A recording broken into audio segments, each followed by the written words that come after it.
my dungeon.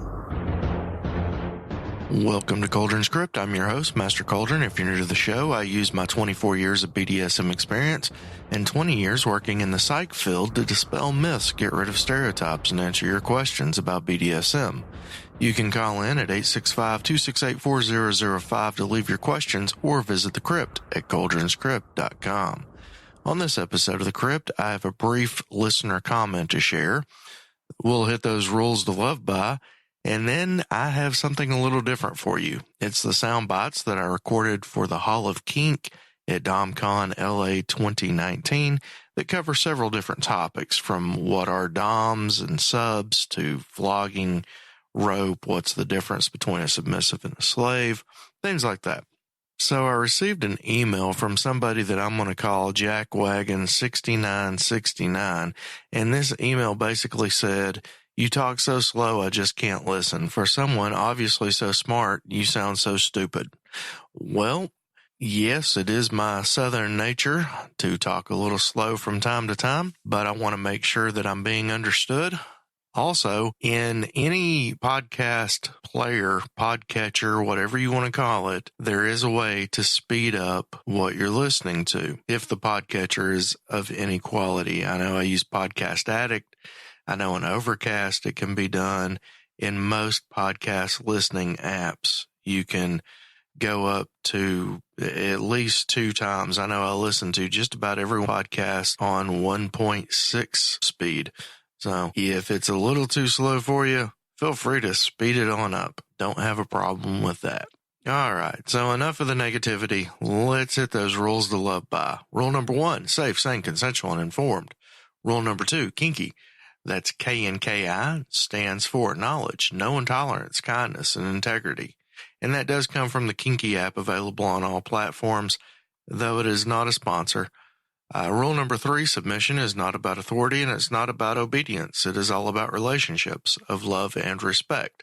That is a quote from Mr. Paul Young.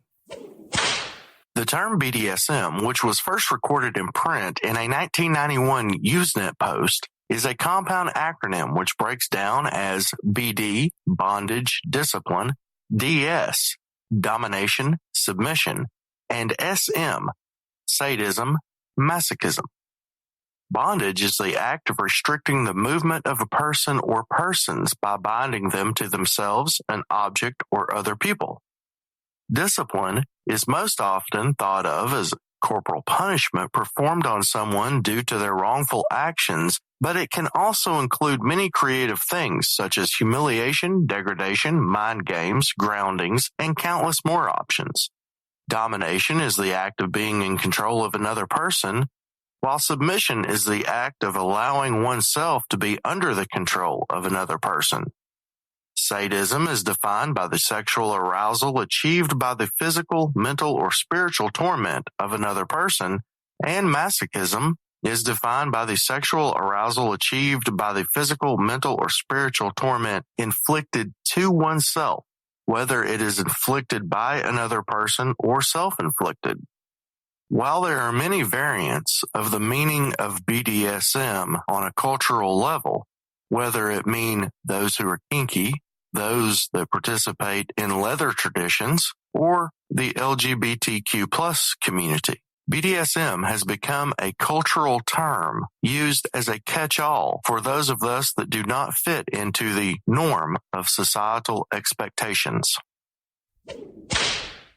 Psychopathia Sexualis was written by German psychiatrist Richard Freier von Krafft-Ebing in the late 1800s. He is one of the most influential figures in human sexuality, respected by famed psychiatrist Sigmund Freud and psychologist Carl Jung.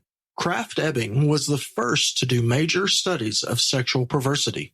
He began his work during his time as a medical superintendent of a mental asylum and promoted therapy rather than imprisonment for mental illness.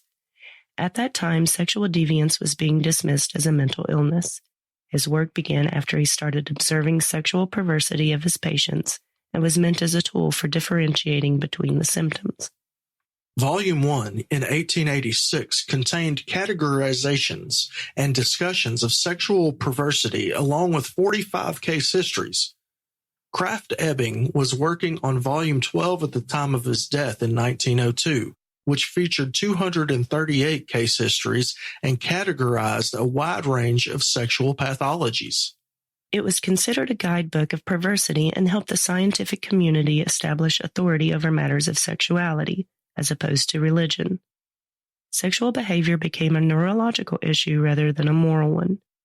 It introduced words such as heterosexual, homosexual, sadism, masochism, and fetishism. However, since all forms of sexual abnormality fell under psychopathology, it gave any sexual behavior besides heterosexuality a shadow of insanity. The Diagnostic and Statistical Manual of Mental Disorders, used by professionals as a rule book for diagnostic purposes, also known as the DSM, was first published in 1952, and any sexual preferences outside the mainstream was classified as a mental illness. In 1972, the DSM-2 added a section on paraphilias, a term used to cover any kind of unusual sexual interest. The 1980s saw a lot of work and change for kink in the DSM. This decade began the effort to declassify kink as a psychiatric disorder due to the social ramifications practitioners of kink and professional practitioners were experiencing, such as children being removed from the homes of BDSM participants.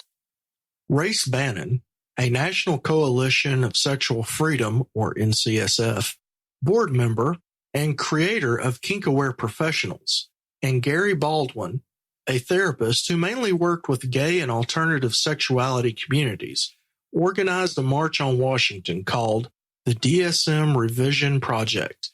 In 1987, in an effort to change the language of sexual deviation that perpetuated the stigma of sadomasochism. They asked mental health professionals to write into the committee that reviews the language, urging the stigma created more harm than the kink itself. So, in 1987, the DSM-3 changed BDSM from sexual deviation to disorders with two diagnostic criteria. 1. Over the last 6 months, recurrent, intense sexual urges and sexually arousing fantasies involving the act, real, not imagined, or being humiliated, beat, bound, or otherwise made to suffer.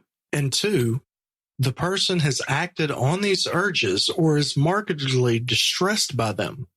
In 1994, the DSM-4 added fantasies, sexual urges, or behaviors must cause clinically significant distress or impairment in social, occupational, or other important areas of functioning. However, significant distress had loose interpretations and once again did not address the issues concerning social stigmas being the problem rather than the kink itself. Susan Wright from the NCSF took over Baldwin and Bannon's work in 1997. She met with psychiatrist Richard Kruger, who is an expert on diagnosis and treatment of paraphilias and sexual disorders. They both believed the DSM perpetuated the stigma, thus causing harm, and the DSM was being used as a weapon.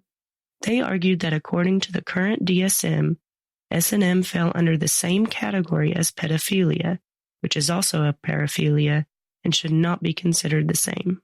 In 2006, an important paper was published in Journal of Psychology and Human Sexuality titled DSM-4-TR, The Paraphilias, an Argument for Removal. It summed up the opinion of mental health professionals that sexual activity should not be included in the DSM. In 2010, the American Psychiatric Association would be changing diagnostic codes for BDSM, fetishism, and transvestic fetishism. It marked the distinction between behavior and pathology. Mental illness depends on how the behavior is expressed, not the behavior itself. In the final language, the DSM-5, published in 2013, reads, "A paraphilia is a necessary but not sufficient condition for having paraphilic disorder, and a paraphilia by itself does not necessarily justify or require clinical intervention." Thus, removing acts of BDSM that do not interfere with activities of daily living from the DSM and changing the way that medical professionals clinically view BDSM practitioners. Depending on who you ask, the definition of a dominant could be quite different. According to Wikipedia, it is a person who exercises control. The Urban Dictionary defines it as having power and influence, and Merriam-Webster defines dominant as commanding, controlling, or prevailing over all others. However, none of these quite encompass what it truly is to be a dominant within the playground of a dominant-submissive relationship. The dominant's role in BDSM is one of leader, communicator, protector, teacher, disciplinarian, friend, advisor, encourager, and counselor. These individual roles are best achieved through the nurturing of character traits such as respect, trust, honor, humility, and love, all for the goal of self-improvement, the improvement of the submissive's well-being, and the physical, mental, emotional, and spiritual safety of all. Though from the outside, it is well believed that the submissive does all the work while the dominant sits back being pampered. Any dominant or submissive will tell you that if the dominant wants to keep a submissive, they will have to put in twice the work than that of the submissive just to stay ahead of the education and training they are to bestow upon the submissive. Submissive. What does that word make you think of? How do you feel when you hear it? What do you picture? As someone that has been in the BDSM scene for multiple decades, it makes me think of service, respect, honor, and commitment. It makes me feel passion, honored, loved, and respected. It makes me picture several people from the past and present. A person kneeling, placing each hand on either side of my boot and kissing the top of it. A person cleaning, doing research for me, cooking for me, or bringing me food. I picture a couple with no secrets among themselves that clearly love, respect, and honor each other. Granted, what I'm describing is a romantic DS relationship, and there are certainly submissives that are involved in dynamics that don't include these things. I've had experiences with and seen and known many, many types of submissives. Sexual submissives that were only there for my pleasure, and when I was well pleased, they were well dismissed. Service submissives that came to my home to simply clean or cook and then take leave. Play partners that were dedicated to making sure I had a fun night at a play party or at a dungeon, despite their personal likes or dislikes of the events. So why have these people done these things? As it is deeply embedded in my foundation to be a dominant and receive great fulfillment and satisfaction from leading, guiding, directing, training, or teaching others, they receive equal fulfillment and satisfaction from being led, guided, directed, taught, or trained. To simplify this understanding, we can look at the definition of submissive. Ready to conform to the authority or will of others, meekly obedient or passive. Other words like compliant, yielding, malleable, acquiescent, accommodating, manageable, obedient, biddable, dutiful, duteous, patient, resigned, forbearing, subdued, humble, self-effacing, deferential, and slavish could often be used to describe someone who is submissive. Depending on the people involved and the negotiated dynamic, the role of a submissive could be one of a single purpose or multifaceted, as I mentioned earlier from my own personal experiences. And just as those roles are abundant, so are the types of submissives, such as baby girls, brats, pets, littles, slaves, and properties. But regardless of the type, one thing remains true with all submissives within the world of BDSM. Their submission is a gift that should be cherished, nurtured, cultivated, and treated with respect. Are you a submissive or a slave? This is probably one of the most argued questions within the world of BDSM. If you ask 1,000 people, you will more than likely get 1,000 different answers, some of which will include things like, a slave is just a toy or piece of property until they earn the dom's respect and get promoted to a submissive. Directly opposite of that, a submissive is the beginning of the journey to the ultimate position of slave. Others will say a slave is someone that is enrolled 24/7 and a submissive is just someone that is into kinky sex. Submissives can't fully commit to anyone and slaves can and do. Submissives have limits and slaves do not. Submissives can call red and slaves can't. Submissives are casual players with limited power exchange, and slaves are actually dedicated lifestylers that fully commit to total power exchange. A submissive has more self-respect than a slave. Slaves are crazy because who in their right mind would want to be a slave? While some of these may have some truth to them, and some of these are not just judgmental of other people's choices and styles, but quite disrespectful, and none of them actually give a good representation of the master-slave, dominant-submissive relationships. Looking at the definition, according to FetLife.com, of each: slave, a person who agrees to give total control to someone who they are in a relationship with. Submissive, a person who agrees to submit or give up control in a relationship, scene, or activity. We can see that the difference is actually quite small. Both are giving up control to another person, and some people class themselves as a submissive. The word submissive tends to be a type of catch-all phrase or label that includes slaves, property, pets, littles, and bottoms. Though bottoming is less about power exchange and more about masochistic wants and needs. Some communities will only refer to a person as a slave if they're in a 24/7 dynamic, part of a Gorian lifestyle, or part of a leather lifestyle, while other communities accept the title as the community members see fit.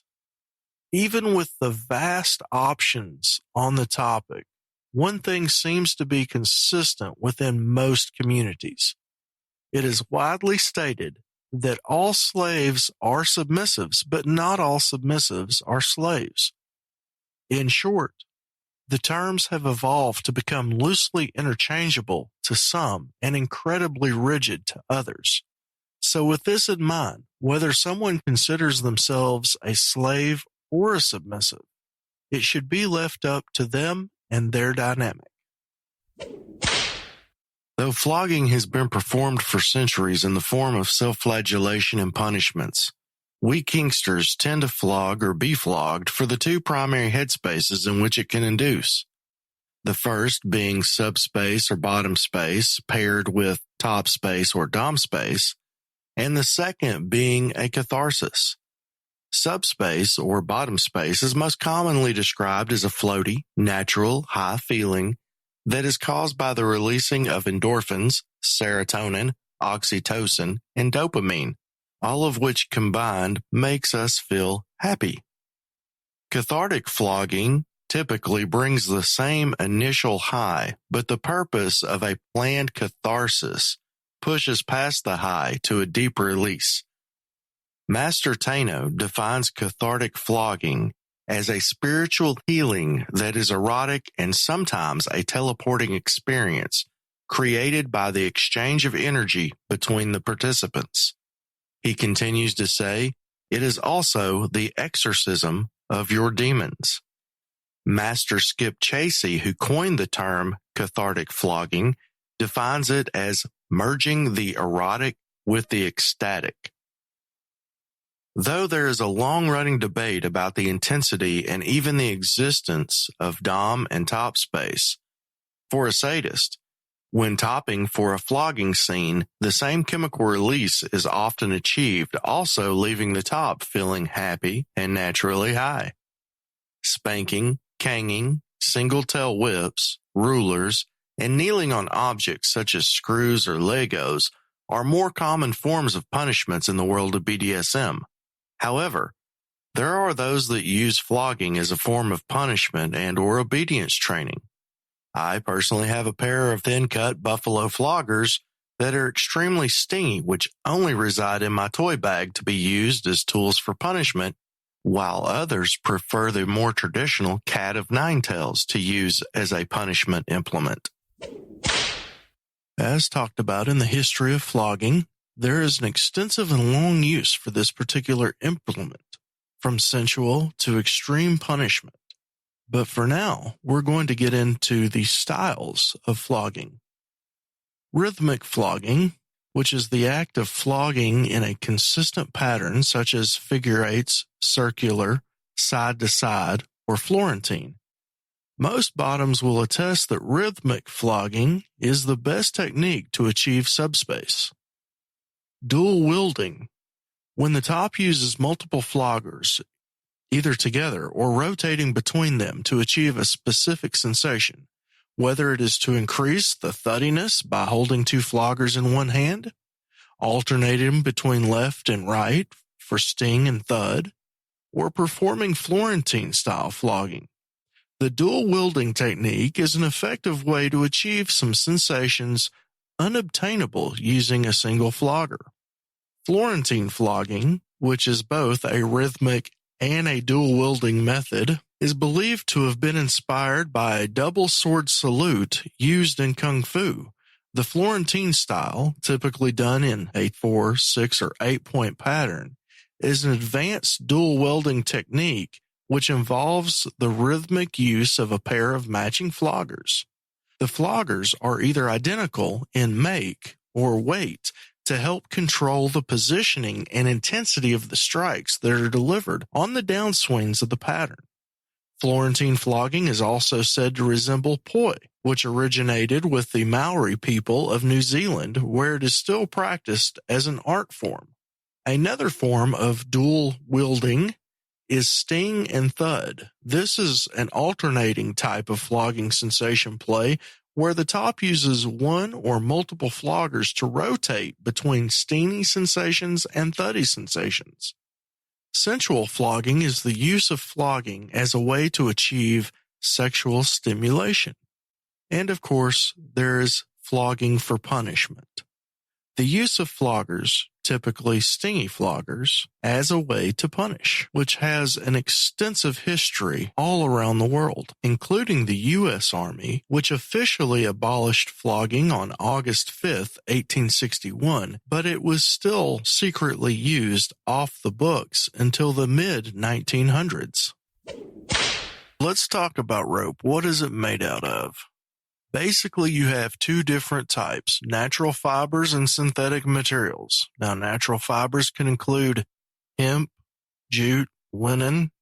These are flexible, rough, textured, high friction, low stretch, moderate durability, and good strength.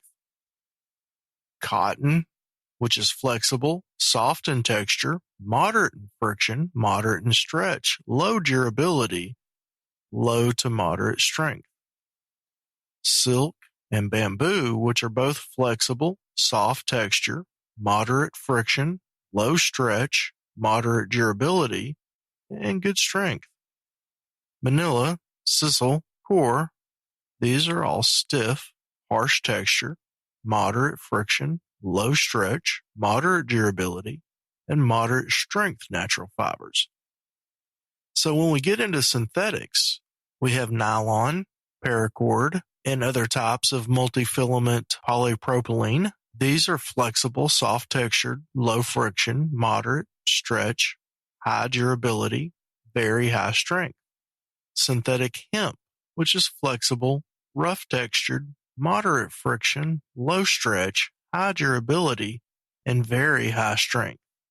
Polyester, moderately flexible, moderate texture, moderate friction, low stretch, high durability, good strength.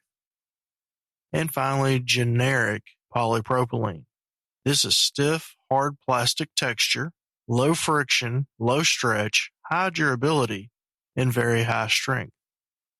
When it comes to playing with rope in BDSM, it depends what you are going to use it for as to which type you may want or need.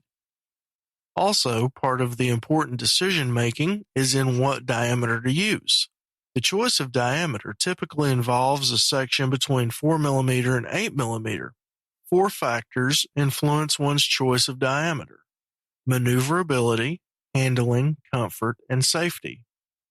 Thicker 7 and 8mm rope often get chosen because of its superior strength. Because the safe load for natural fiber rope is so much smaller than synthetic fiber rope, this is generally not a general consideration.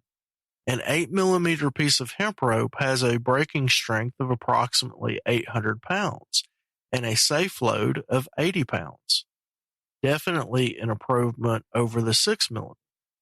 People who prefer thicker rope also observe that the extra thickness serves to distribute the pressure over a wider area, leading to a more sustainable bondage. While all that is true, the thicker a rope gets, the stiffer it becomes. This becomes an issue in complicated patterns where sharp turns with the rope look spectacular.